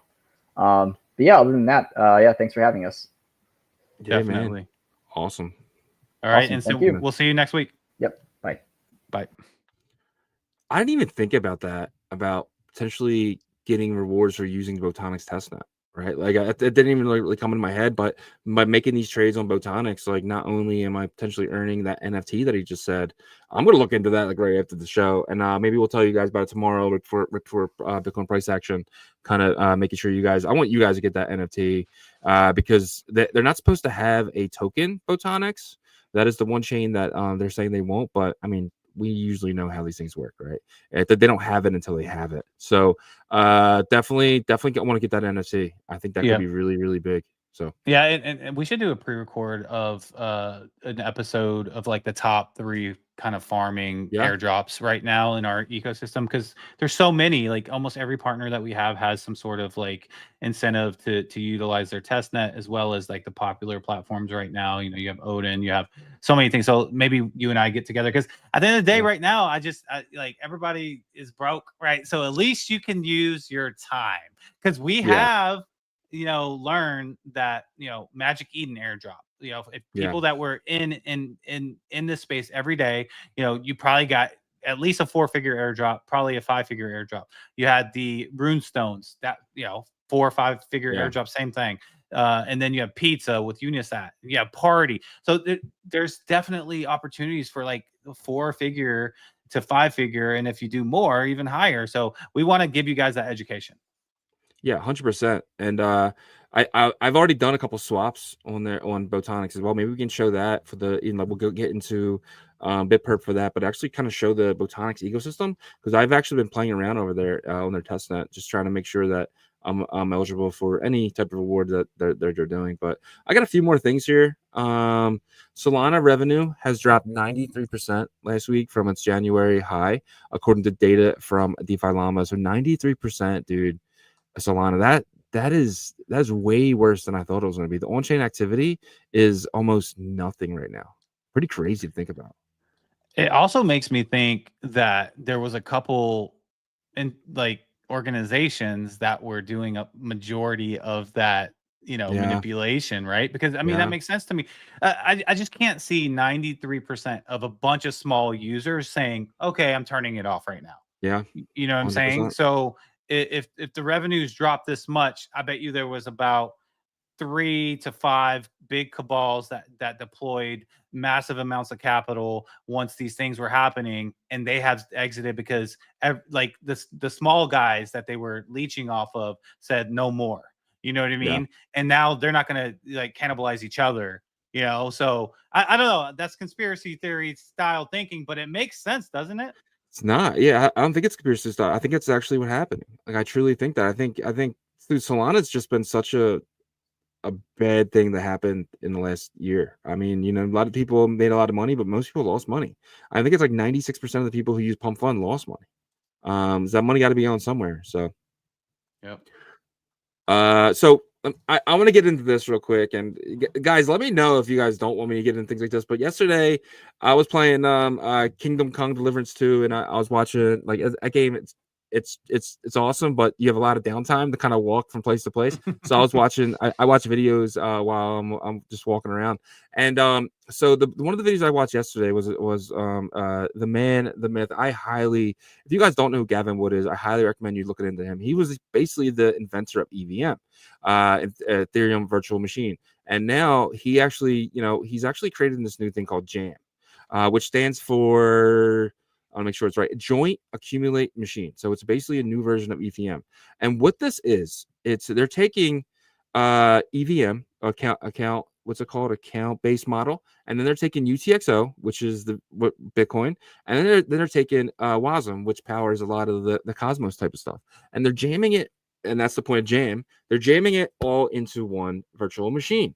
And what this is going to be able to do, this is absolutely huge for Bitcoin. And let me explain why, but let me get into it first. So Polkadot's Jam upgrade aims to skyrocket TPS from 1,000 to over 100,000 per second with dynamic expansion, right? So that's for each chain. So Polkadot's a layer 0, and you have all these chains running on top of it. And chains can come there. A chain like Base could actually become one of these on Polkadot's layer 0, right? They could actually become a layer 1 on Polkadot's layer 0. Any chain could really do that and use what Polkadot's building in the back end. So with Jam upgrade, Polkadot's layer 0 will finalize transactions at the same time as the layer 1. So once you finalize a transaction on, say, Moonbeam, that is actually finalized on Polkadot with the Jam upgrade. And why is that important? So let's just say that you are able to, you're able to swap for something that you see on Moonbeam and then take it to Base Chain and potentially put it in a liquidity pool, right? So all these layer 1s will be parallel to each other. So no bridging. No, with Polkadot's layer 0, the bridging is out the window because all the chains are finalizing on Polkadot itself, which kind of all the chains are kind of looking at that data and making sure that every wallet that is connected, as long as it's the same wallet, is actually showing the same balances from chain to chain. This is absolutely game changing. Polkadot's layer 0 jam will support both account-based model UTX models. UTXO execution will be optional, meaning layer 1 chains will choose to adopt it. So right now, there is UTXO chains like Caspa and Cardano and stuff like that, and Bitcoin, obviously, but they don't have the option of account-based models as well. Like we do know Cardano uses like an indexing system, the same as Bitcoin, right? Yeah, off-chain indexing. So which is crazy. It's wild. Because like no one says anything about that. No, we don't get too much crap for like our ordinals and our fungibles that are off chain index, but I just didn't expect that. I thought their Oracle was on chain, but it's not. It's off chain, which Raul said it works. It's fine and it works. So maybe on chain doesn't have to be such a big emphasis. Well, with Polkadot though, you're going to be able to use that model and so Cardano could actually come aboard Polkadot and still have everything that's attached to Cardano, but also use this account-based model. Dude, I think everything is about to go to Polkadot just for the sense of it being you're going to be able to use Jam in every aspect. Yeah. I don't look at it like that. I look at it like this though. I look at if I get this correctly, and let me know if I don't. Yeah. Their basic approach here is that like I could build a chain within this jam model. My chain can read EVM, use EVM. It could use UTXO as well. So it could do both. It could do and WASM, right? So I can build one chain that can service assets for Ethereum, Bitcoin. The chains, those are the two biggest chains in terms of like assets that have the most Cosmos. value. Think injective, think all what's going on over there. Here's my point though, is like the days of like trying to get computation on Bitcoin layer 1 might be over, because like if there's a chain that's on Polkadot that can service Bitcoin layer 1 assets, but it can also service EVM layer 1 assets, or maybe there's separate chains that want to be specific and specialized and do the best for Bitcoin, and some want to do the best for EVM. My point that I'm making is that now like it can make some of these other chains that are saturated already irrelevant, because one chain can handle them all now. Yeah, 100%. And so this is the next thing, actually, right to your point. A blockchain on Polkadot can support both UTXO and account-based models at the same time. This is possible with Jam. Oh, I read this one. Here it is. Bitcoin and Polkadot's upcoming Jam upgrade, or Bitcoin and Polkadot's upcoming Jam upgrade supporting the UTXO makes this approach much feasible for an L2. So right now, when you deposit it into Merlin, you're actually using basically their wallets, right? You're using a multi-sig type of wallets or MPC. When you're depositing into Polkadot's Jam model, you're actually depositing it into a smart contract, right? So it'll be non-custodian. So any L2 built on Polkadot using Jam will be non-custodian. So you're going to be able to take your Bitcoin and actually get, and that smart contract will actually make the receipt itself. Yeah, like but you'll still need the ZK verification though.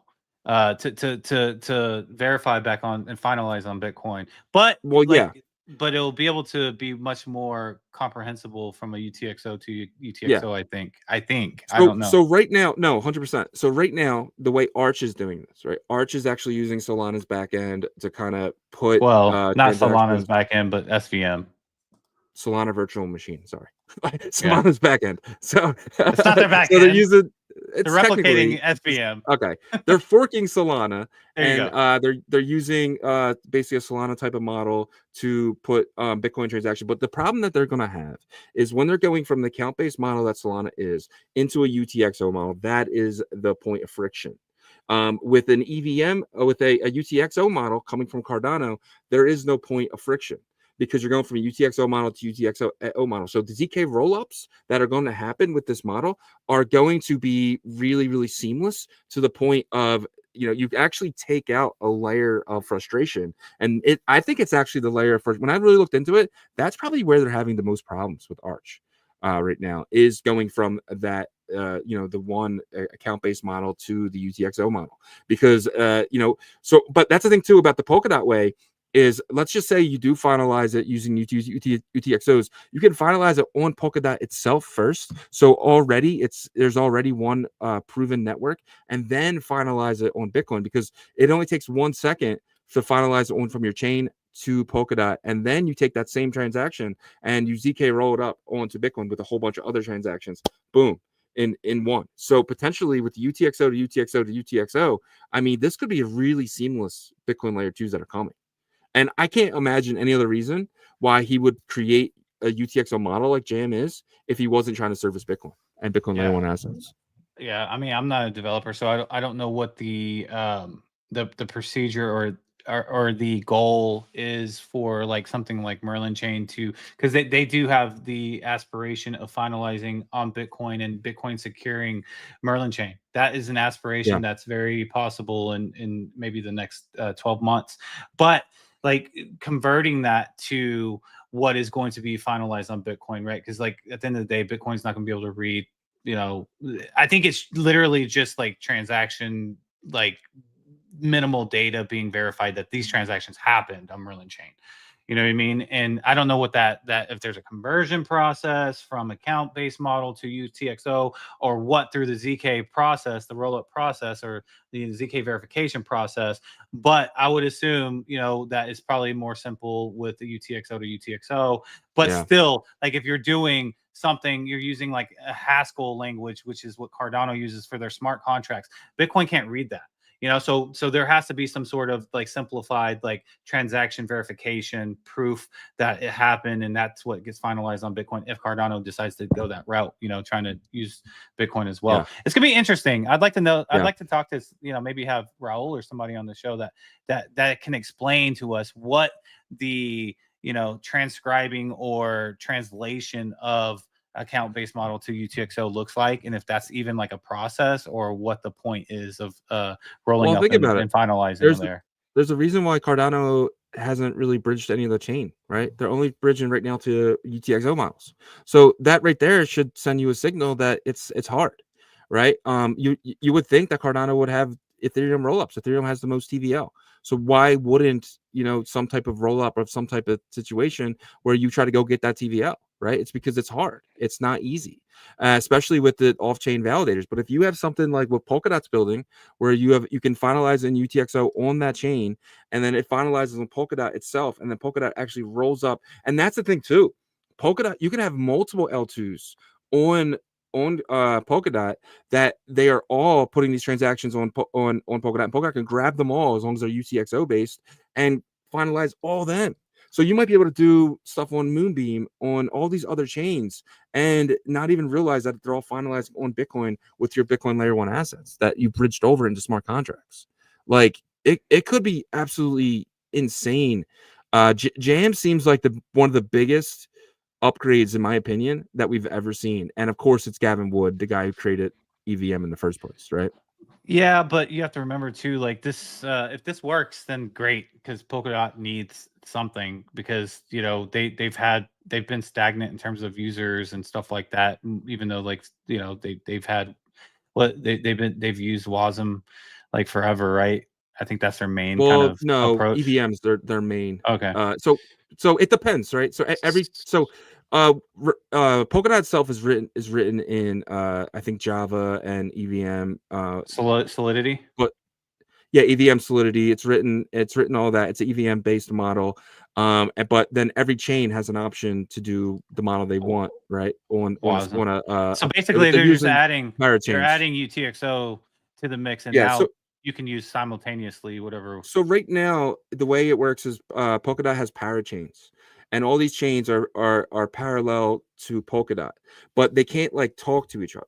So in the Jam model as well, one of the big upgrades in that as well is they will all be parallel to each other. So they will all be able to talk to each other the same way they all talk to Polkadot.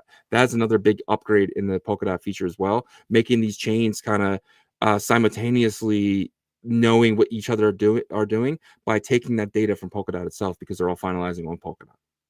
Well, let's see if it could get some adoption. It sounds promising. You know, their biggest problem has been adoption and getting the users over there, but the tech has always sounded, you know, really Yeah. good. But They're we'll one of see. the biggest VC funded chains, though. Some of the biggest VCs are around are in that. I mean, you have to. I mean, there's how else are they making the money? They're not making it on fees, like you just said. There's users aren't there, but a lot of these chains are. You know, Polkadot is very well funded. I mean, very well funded. So, you know, obviously they're sitting what number 7 or 8. Maybe it fell down a little bit, but on the entire crypto marketplace or market caps, right? So Polkadot is definitely something to pay attention to, and especially as somebody who uses Bitcoin, I think this is one of the biggest things that ever happened to Bitcoin is Polkadot in this JM upgrade. So Yeah, I'd like to see it in application, and you know, we'll see, because there's obviously Yeah. going to be like an arms race to like which chains, which you know, chain abstraction approaches and stuff works for Bitcoin. Because yeah, we're here every day with like our ordinals and fungibles and stuff, but believe me, there's another you don't group need of, chain abstraction with this, though. That's the best part. yeah. Right? But my point that Okay. I'm making is that, like, you know, there's a whole another group of investors that are more institutional that are looking at Bitcoin and how can they tap into the, you know, trillions of dollars that exist with it. So Yeah, 100%. But we'll see what happens. But my money's on Polkadot right now. I think Polkadot's going to run away with this upgrade. Like, it was like, I highly recommend you guys go watch it. Just type in Gavin Wood Jam on YouTube, and there's like 6 or 7 videos of him really breaking it down, explaining it. And I mean, obviously it's just words, right? We haven't really seen anything yet because it's not even on testnet yet. But they're planning on April launch of this, so we'll see what happens with it. But I have one last thing here. Odin fund, existing fund. So this is kind of got me a little bearish on Odin. So this is something we found in the shout out the Pep Odin's Telegram. This looks like it was created from some of the Chinese users, but it is dropping fast too. So right now, the Odin.fund existing funds are 62 Bitcoin. So right now there's 6, according to this, I don't know how true this is, but according to this, there's 62 Bitcoin worth about probably like $5 million on in, I guess you would say, CK BTC on Odin. yeah, well, it's not dropping fast comparative to yesterday, because you can see yesterday it was at like 61, below 60. It was at 60.79, and it popped. Someone came in and deposited it all the way to 65. So it's been downtrending since then. So we're at like 62, but it's up from yesterday. So I actually think that like it's bounced back from yesterday and the day before and last week. I think reading it on this kind of 24-hour chart is a little deceiving, because yesterday it was definitely lower than where it is now. And if you actually go to Odin right now, you go to Odin.fund, you look at the market cap, and Odin Dog's at 17.3 million. When the hell did that happen? It happened early this morning. So you know, I do know, like, Bob jumped on Jake's show as well, like the Emblem Vault and stuff like that. But yeah, I mean, look, dude, this was at 7 million 2 days ago. So it dropped all the way to 7 million. Odin Dog Dig. Now it's up 10 million. So I actually think the liquidity is flowing back in. And you're starting to see some of these projects starting to pump again. I don't want to say it because, you know, there's one on here that like got destroyed after its first day, like amazing, and now it's getting back. But I'm not gonna jinx it. You guys can figure out which one that is. But yeah, you see stuff like Sparks. Like when you said that, like right now we're in a bear market, probably because you can't get into something and make money on it. I saw Sparks get down to 400K. Well, no. Buy a dip and make money. I saw Sparks get down to 400K, and I like immediately like deployed into it. I'm not up huge, but I'm almost up double, and this was 2 days ago, right? So I got back into Ghost Node as well. You know, these are just me personally. This is not financial advice at all. At 300,000, it's at 500,000. So there were some no-brainers to me that were like, okay, they won the first round, they're gonna win again once you know, it goes back up. So I'm actually looking at the ecosystem and seeing that it looks healthy. It's starting to look healthy again. Yeah, 100%, dude.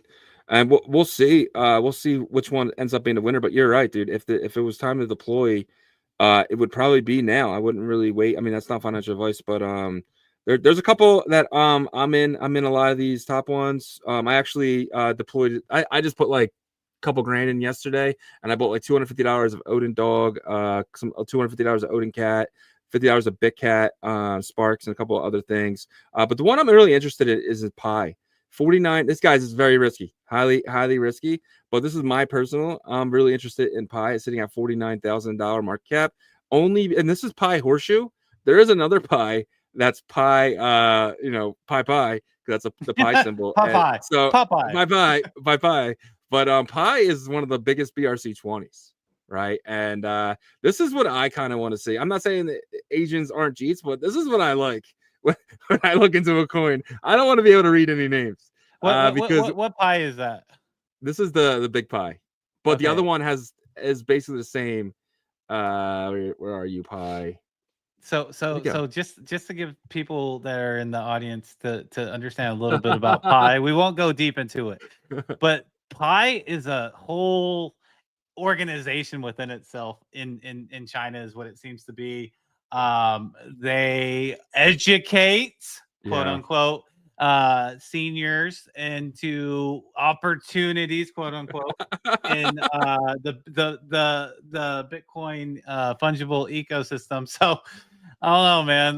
But there's probably a lot of grandmas and grandpas' money that's in the Pi token. I'll just say that. Yeah, man. Pep Odins is another one to look at. They have an amazing alpha group. We recently had them on the show. If you guys haven't checked out that episode, I highly recommend you guys checking it out. Snoop Toshi gives us a good rundown on like what's going on and how to access some really cool tools that they're providing, especially this really cool AI generator to kind of pump your project and stuff like that's really cool. Another, obviously, Odin Dog's always good. BitCat. We know it's a Solana token, but it has bigger market cap over here on Odin than it does on Solana, which is crazy. Yeah, it kind of reminds me of the Newt that started off on Runes, and I think it got to like 2 million, and then didn't do well once Runes went down, and then they launched on Abstract, and now it's like 10 million. Right. So sometimes fungible tokens in the meme hits better with different ecosystems and chains. 100%. So definitely check out any other coin that you're interested in. I know Super X is something that we're both in. If this gets, so what I'm waiting for Super X. I don't want to talk about this one. This is the one I don't want to talk about because I don't want to jinx it. That's what you're talking about. Okay. So no, you can talk about it. Yeah. All right. Go ahead. So so click Super X. I don't know why it sent me. Okay, here we go. I want to see these withdrawal. Once this one and this one withdraw, we do know this is the Super X team. Once these withdraw, that's just going to tell you that it's going to get listed. So if you guys see these withdraw, and that's what a lot of people are, I guess, taking the bet on here. But if you see them withdraw, it is probably a really good buying opportunity because if it gets listed on Super X, they opened a window to 8 million users who are off chain. People who don't really play on chain too much, they're centralized people. They use Super X because they don't know where else to get some of the assets they list, because some of the assets they list are not on Binance. I mean, you got Dog Go to the Moon over there, you got Billy Cats over there, you got a lot of the runes that are already over there. So I'm going to be surprised if this doesn't get listed within the next 2 weeks. I would say if this is still sitting here, it's not great. We want to see this out. We want to see this. Well, they have to be able to withdraw them though, and I think it takes like after they get etched, I think there's an additional like 4 days. You can withdraw it. You can withdraw it now. Oh, okay. Well then, we'll see what happens there. Let me double check that, but I did look at it and so I did see. Yeah, so I don't know if that will go through though. I know that it shows you the option when you get withdraw, but I don't know if it'll go through yet. I don't know what the protocol is for this, but all I know is that I'm seeing right now. I've been watching this ecosystem since last Friday's incident, and then it like kind of Bitcoin dumped and all this stuff. Yeah, not yet. So, but like this is the most movement that I've seen in the past like since Friday, after that dump of the ecosystem to now. Like this morning is the most activity, and I started seeing it rev up a little bit yesterday. So seems like it's starting to rev up again. We'll see though. Yeah, man. Any other token that you're bullish on? I mean, like Sparks, because that group of people is closely associated with the Be Life people. These are some crossover actually. Sparks is a culture coin, Bitcoin ecosystem builders. They're trying to add more utility to it. That's the thing, is I want to focus on stuff that possibly I want to bring HODL culture back a little bit. I mean, that has to happen. And so I'm looking at the ones that have some extra, maybe some speculation, but also talk about extra like utility and stuff, like Ghost in the Nodes, only 500K. Supposedly Dominic Williams, which is the founder of ICP, is the one who launched it. That's rumor. So do your own research on that.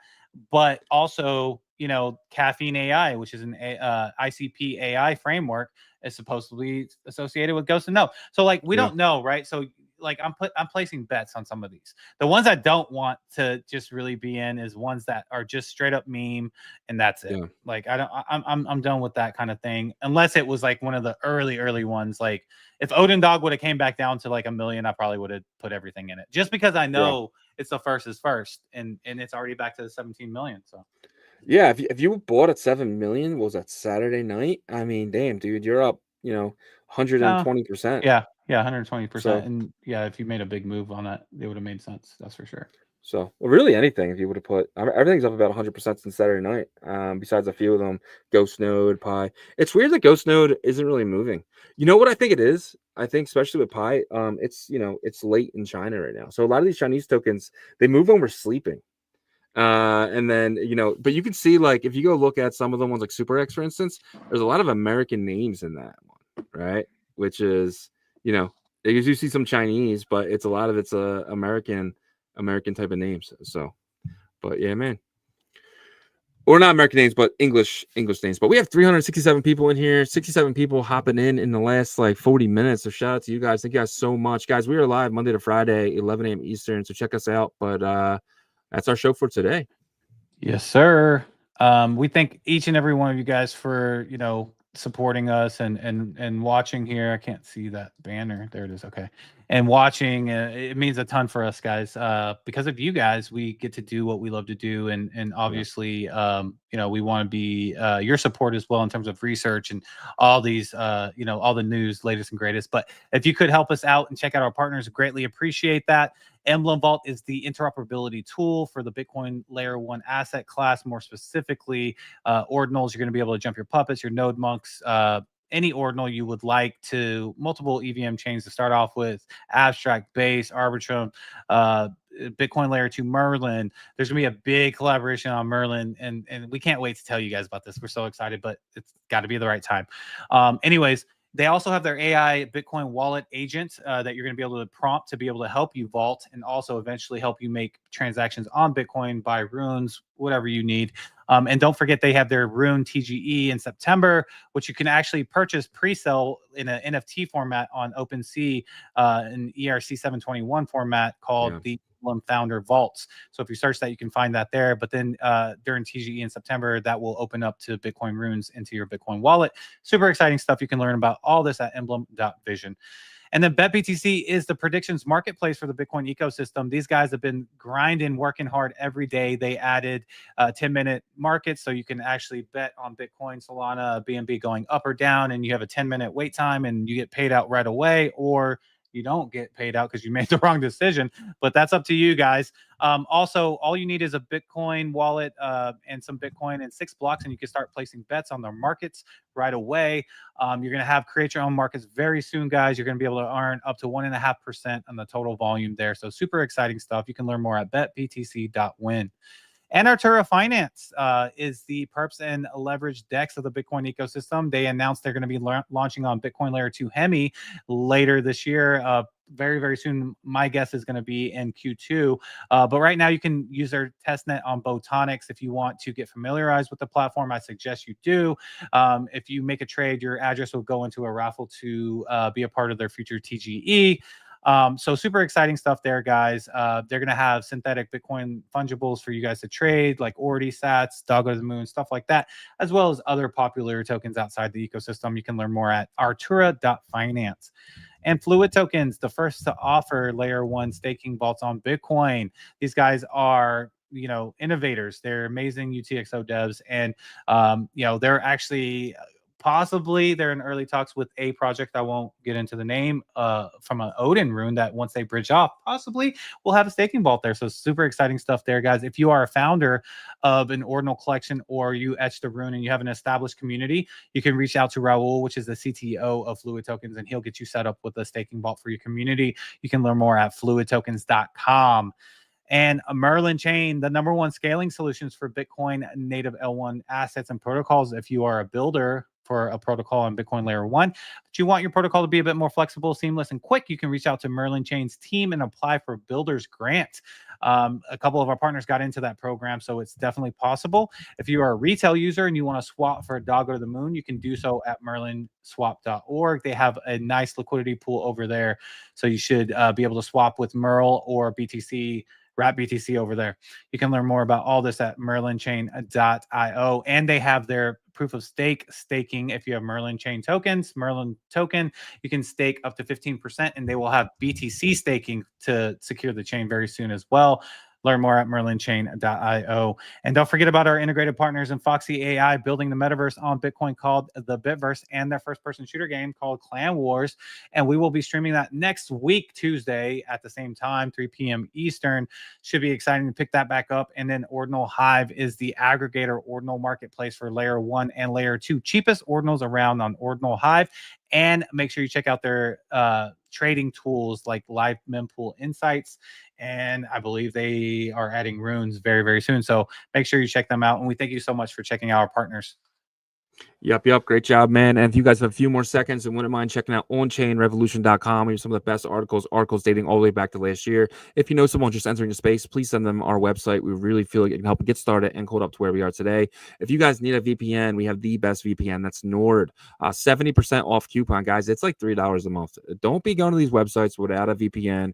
Use Nord. It's personal favorite. But guys, if you go out there, there's free ones. So grab yourself a free one. They don't really work as great. I've had the best experience with Nord, so definitely check out our coupon if you're interested. And if you're going to Bitcoin at 2025 Las Vegas, it's going to be fun. It's going to be exciting, but do not wait till May to get your tickets. Get them as soon as possible. Guys, I do not want you guys overpaying for these. In May, they're going to be so expensive. So if you're planning to go, get them today and use our website. Click that link. It's like $1,700 for the industrial one, and that's the one you want if you can afford it. But there is a festival one, so the industrial one gets you all 3 days. I'm sorry, the industry one gets you the first 3 days, but then the festival one gets you the second 2. The second 2 is really crowded. The first day seemed to be Mine Yagobi's favorite day. It was very chill, very relaxed.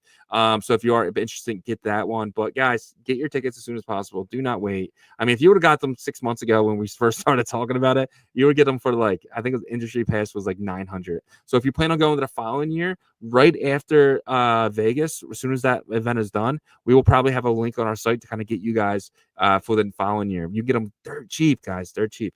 So definitely check it out. And guys, we have this brand new article up. Definitely check out this brand new article just updated today. Check it out here at onchainrevolution.io. And guys, we are live Monday to Friday, 11 a.m. Eastern, 10 a.m. Central, 8 a.m. Pacific, and 3 p.m. UTC. 3 p.m. now. It was 4, but since there was a daylight savings time, it is now 3. So definitely check us out all week, guys. And until tomorrow.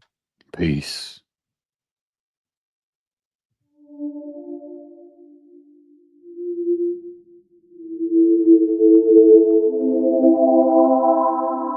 OnChain revolution, roll call, market recap. You not bullish enough, no. You're not bullish enough, no. Look at the price go, Bitcoin control. Why you still coping? Price action rolling. Don't fall for bear trap. Swapping indexes and putting it up in the sex. I can take profit right now. OnChain is where I be now. You can never look back. They don't want you to know. How did the market react? Fear and greed, gotta adapt. Now we bridging the tokens and marching the network right now. You know how crazy we are. Nookies are savages now. They know how crazy we are. Chain abstraction, main attraction.